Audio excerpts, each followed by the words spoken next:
গল্প এক সাধারণ স্বামীর, যার বউয়ের চোখ ফাঁকি দেওয়া মানে লাইফ রিস্ক। হ্যাঁ ভাই, একদম লাইফ রিস্ক। এই শোনো, ঘুম ভাঙছে নাকি আমার অভিনয় করছো? না না, এই তো উঠলাম, একদম উঠেই পড়লাম। এই মানুষটার নাম বাবলু। সে খুব সোজা মানুষ, কিন্তু তার বউ একদম সোজা না। সে ওয়াইফাই ছাড়াই সব ধরে ফেলে।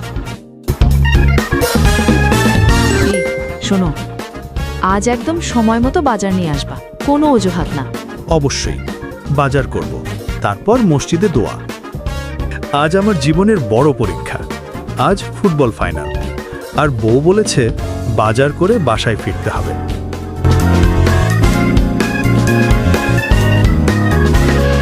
এই, তুমি এখন কোথায়?